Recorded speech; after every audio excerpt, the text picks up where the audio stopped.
셰익스피어 로맨스극 라스트 플레이즈 새롭게 읽기. 폭풍 저 너머 음악이.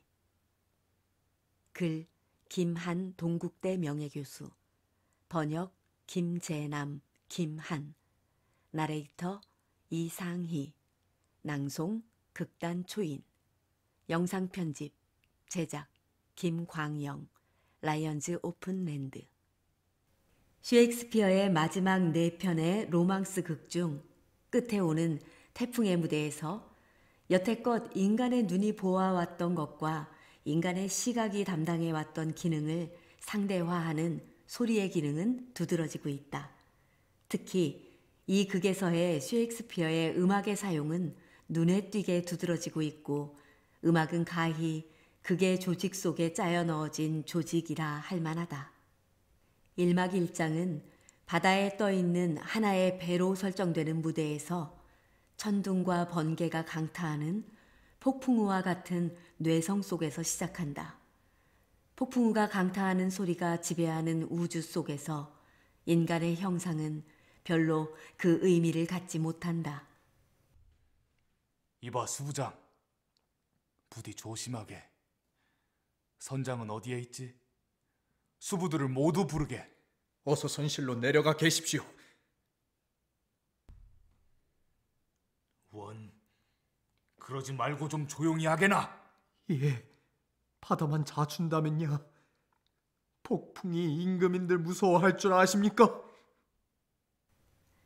압도하는 바다는 수부를 덮치고 왕의 존재도 권세 있는 명령도 이 폭풍우 앞에서 철저히 무력할 뿐이다.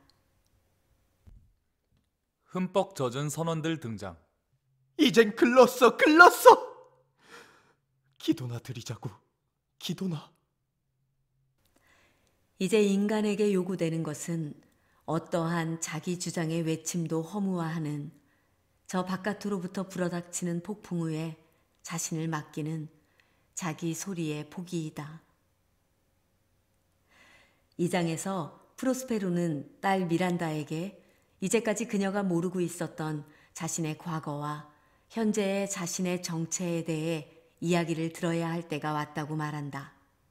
이야기에 앞서 프로스페루는 먼저 마법사의 옷을 벗는다. 섬의 한 지점 동굴 앞, 프로스페루는 망토를 벗어 곁에 놓는다. 마술이여, 거기 좀 쉬어 있거라. 자, 앉아라. 더 알아둘 얘기가 있다. 이제는 때가 왔어. 지금의 이 시각이 내게 명하여 귀를 열라고 하니, 자, 주의 깊게 잘 들어보려무나. 지금은 귀를 열 때이고 들을 때이다. 프로스페루는 자신이 통치하던 과거의 공국과 정치에 대해서, 또 자신이 탐닉했던 인문학의 기술들과 비밀의 학문들에 빠져들었던 것에 대해서, 또 이 틈새를 공격해 들어왔던 반역자 삼촌의 찬탈에 대해서 이야기를 하는 도중 재차 묻는다. 듣고 있느냐? 이러한 들음의 촉구는 후렴처럼 거듭되고 있다. 경청할 것을 당부하는 이 촉구는 객석의 관객을 향한 것이기도 하다. 예, 듣고 있니? 예, 안 듣고 있니? 듣고 있어요. 부디 잘 들어봐라. 자신의 이야기에 귀 기울일 것을 강조한 후 프로스페루는 자신이 정치 외의 연구에 탐닉하는 동안 더러운 목적들에 오염된 그의 아우가 측근 세력들과 규합하여 자신의 통치권을 찬탈하고 자기와 딸을 서둘러 바다로 내몰던 전경에 대해 들려준다. 갓난아기인 딸과 함께 닷도 돛도 없이 쥐들조차 깃들이기를 본능적으로 거부하는 한 토막의 썩은 둥지에 불과한 죽음의 배에 태워져 내몰아쳐졌던 바다. 그 포효하는 함성은 인간의 울부짖음을 압도하고, 인간의 깊은 한숨은 이 한숨을 닮은 바람소리에 실려 되돌아올 뿐이었다. 나와 너는 이 배에 옮겨지고 울어봐도 바다는 뒤끓을 뿐, 한숨을 쉬어봐도 바람은 동정하여 단식을 되돌려줄 뿐, 그 동정이 오히려 야속하기만 하더구나. 그러면 어떻게 그들은 이 죽음과 같은 포효하는 함성으로 가득 찬 바다로부터 벗어나 어떻게 이 해안으로 무사히 오게 되었을까? 이 물음에 프로스페로는 주저없이 신의 섭리에 의해라고 말할 수 있다. 이 부녀를 지탱해 줄 음식과 신선한 물과 풍성한 옷과 덮을 것과 필수품들과 함께 프로스페로가 자신의 공국보다 더 아끼던 책들까지도 꺼내 실어주었던 한 고귀한 네오폴린의 자비로운 의지는 기적과 같은 신의 선물이었다. 그를 보고 싶어하는 딸에게 아버지는 바다에 얽힌 그들의 슬픈 운명을 끝까지 들음을 통해 감수할 것을 재차 당부한다. 가만히 앉아서 우리의 슬픈 바다 이야기의 마지막을 들어보거라. 웬일일까? 기이한 졸음이 저들을 사로잡는군. 이 고장의 풍토 탓이겠지.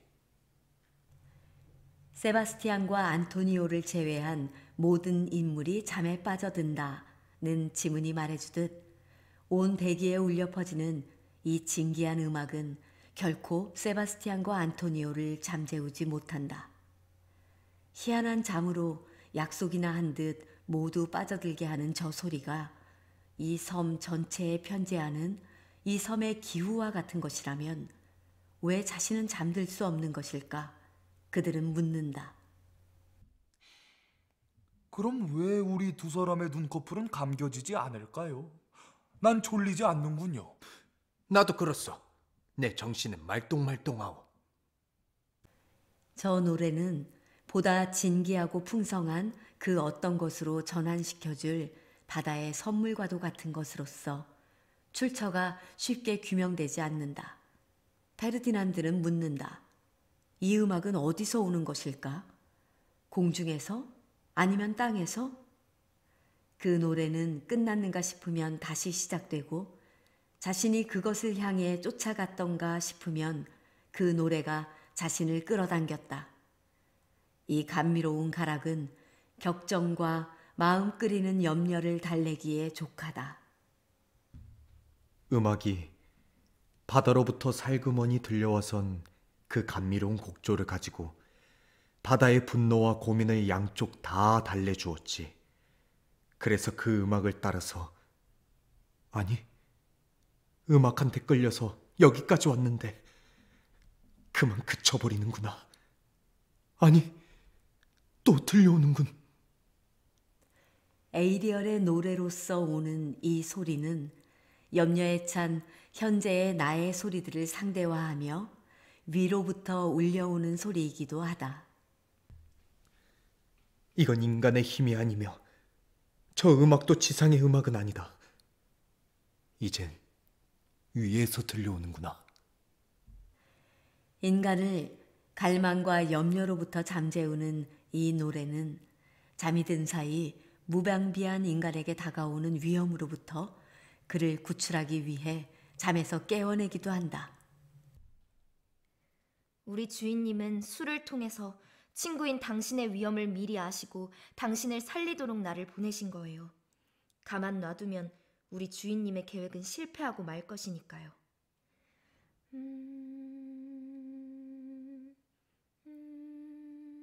곤잘로의 귀에 노래한다. 이렇게 코를 골며 자고 있는 사이에 눈을 뜬 음모는 기회를 노리고 있으니 목숨을 소중히 여긴다면 잠을 털고 경계를 해다오. 일어나요. 일어나. 산막 2장. 섬의 또 다른 곳에서 에이리얼은 캘리반과 스테파노, 트린큘로가 벌이는 또 하나의 왕국 쟁탈 게임 현장에 등장하여 이들이 지어내는 불협화음을 소고와 피리 소리에 조율한다. 미지의 암흑에 의한 조율은 이 섬나라를 소나기에 넣었다고 희희낙낙하던 단순한 인간들을 공포심에 떨게 하기에 족하다. 자, 들인 귤로 노래를 부르세. 노래를 부른다. 쿵짝 쿵짝 조롱을 하건 쿵짝 놀려먹건 짝. 무시를 하건 조롱을 하건 생각은 자유다. 장단이 맞지 않는데쇼. 에이리얼이 북과 피리를 연주한다. 이게 뭐냐? 우리 노래의 곡조인가 본데? 정체를 알 수 없는 그림자 같은 놈이 연주를 하는구나. 아이고, 내 죄를 용서해 주십소서. 우리에게 자비를 베풀어 주십시오. 이 섬의 원주민인 캘리바는 이들을 향해 말한다. 그래, 무섭습니까? 무서워하실 것 없습니다. 이 섬엔 항상 무슨 좋은 음악 소리가 나는데쇼. 재미있을 뿐 아무 해는 없습죠.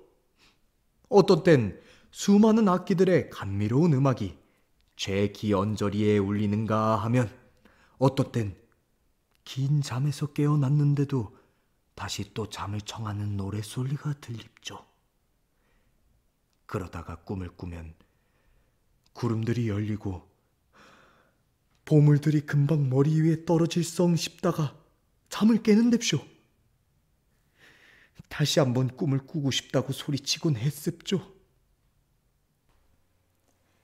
그림은 섬에서 들려오는 온갖 음악 소리를 경청하는 캘리번의 모습이다. 이 섬에 가득 찬 소리와 감미로운 가락들은 기쁨을 줄 뿐 해치지 않는다. 때로는 쨍그랑대는 1000개의 악기 소리가, 때로는 수많은 음성들이 긴 잠으로부터 깨어내기도 하고 다시 잠들게도 한다. 꿈을 꾸면 꿈속에서 구름들이 열려 그 사이로 금방 나에게 쏟아져 내릴 것 같은 풍요의 모습들이 보이는 순간 잠이 깨면 다시 꿈꾸기를 소리쳐 외치는 캘리번을 재우는 이 섬. 음악을 거저 누릴 수 있는 이곳이야말로 멋진 왕국인 것이다. 태풍의 마지막 오막 첫 장에서 프로스페로는 폭풍을 일으키고 재우던 그의 거친 음악을 포기하기를 선포하고 천상의 음악을 요청한다. 가히 이 행위는 이 극의 클라이막스라 할 수 있다. 언덕과 개울과 출구 없는 모세, 그리고 숲의 정령들아, 모래밭에 발자국도 안 남기고 썰물을 쫓고 밀물에 도망치는 정령들아, 양도 먹지 않는 시디신 풀에 초록빛 동그라미를 달밤에 만들어 놓는 헛개비들아, 그리고 밤에는 버섯들을 만들고 즐거워하며 엄숙한 소등의 만종 소리를 듣고 흥겨워하는 요정들아, 미력한 너희들이기는 하나 나는 너희들의 힘을 빌어서 대낮에 태양을 흐리게 하고 엄청난 바람을 불러내서 푸른 바다와 창공 사이에 노호하는 전쟁을 일으키고 무섭게 드르릉대는 뇌성에게 불을 주어 조우부신의 건장한 떡갈나무를 그 신 자신의 번갯불로 쪼아내고 바닥이 튼튼한 곳을 흔들어서 소나무 참나무를 뿌리채 뽑아놓곤 해왔지. 무덤도 내 명령에 그 속에 잠자는 자를 일으켜 깨워서 아가리를 벌리고 토해 놓았었지. 그러나 그 작용으로 내 원수들의 정신을 회복시킬 음악인 것인데, 그때 나는 내 마법의 지팡이를 뿜질러서 땅속 깊이 파묻고 내 마법의 책은 측면도 닿지 않는 깊은 바닷속에 던져 넣어버릴 것이다. 이제 연출가와 극작가로서 획책하던 이 무대의 모든 극적인 수단과 장치들, 즉 연출가의 맹렬한 요술이 적혀진 마법의 책과 그 마법의 지팡이들은 궁극적인 이 연극의 목표를 성취하기 위해서 묻혀지고 과감히 떨구어 버릴 것에 지나지 않음을 확실히 말할 수 있다. 궁극적으로 요청되는 것이 인간들의 감각기관에 작용하던 이런 것들의 힘 위에 자리하는 이 천상의 음악이기 때문이다. 그림은 프로스페로의 에필로그로 프로스페로는 이 마술섬에서 자신이 습득한 마술로 인간 이상이 되려고 했던 모든 시도들과 마술을 포기하고 이제 인간으로 돌아오고자 한다. 이 앵초 꽃송이는 해방된 에이리얼이 마지막으로 살기로 선택한 장소다. 에이리얼은 앵초 꽃송이에서 벌과 함께 꿀을 빨며 즐겁게 노래하며 살아갈 것이다. 이 극의 대단원에서 우린 이렇게 결론 짓는다. 태풍은 가장 기이한 이야기일 따름이다. 이제 프로스페로는 이렇게 고백할 수밖에 없다. 이제 모두는 곤잘로의 말에 동의한다. 한 번의 항해에서 클라리벨 공주는 튜니스에서 남편을 얻었고 그녀의 오빠 페르디난드는 아내를 얻었는가 하면 프로스페로는 자신을 잃어버렸다. 프로스페로가 자신을 잃어버리고 그의 공국을 잃었던 한 보잘것없는 섬에서 우리 모두는 우리 자신을 잃어버렸다. 아무도 자신을 자신이라고 부를 수 없는 시간 속에서 저 보잘것없는 섬은 기이한 소리와 음악으로 가득 찬 마술 섬이었다. 이 섬에서 체험한 경이는 실로 불멸의 기둥 위에 금으로 새겨 놓을 만하다. 오, 보통 이상으로 기뻐들 하십시오. 그리고 황금의 글자로 영구 부류의 기둥에다 이렇게 새겨둡시다. 단 한 번의 항해로 클레리벨 공주는 튜니스에서 낭군을 얻고 그 오빠 퍼디넌드 왕자는 아내를 발견하고 프로스페로 공작은 하찮은 섬에서 영토를 되찾고 우리 일동은 다 자기를 잃었다가 다시 되찾았노라고. 바다가 위협과 함께 자비로운 선물을 선사했음을 체험한 페르디난드는 바다에 대한 저주가 합당치 않았음을 고백한다. 비록 바다는 위협적이었지만 자비롭구나. 나는 이유 없이 바다를 저주했구나. 무대를 지켜보았던 무대 위의 관객 세바스티안과 더불어 객석의 관객은 놀라운 이 기적에 경탄할 수밖에 없다. 경청하면 할수록 그 기이함은 강도를 더해가며 힘을 발휘하는 기적인 것이다. 캘리반이 보여주었듯 습득된 인간의 언어는 결국 저주가 그 끝이었다. 이러한 인간의 언어의 한계를 첨예화하며 땅 위에 인간 군중들의 모든 거칠고 조야한 소리들을 압도하며 위로부터 들려오는 천체의 음악은 경청하는 인간을 다시 태어나게 하는 힘을 가진다.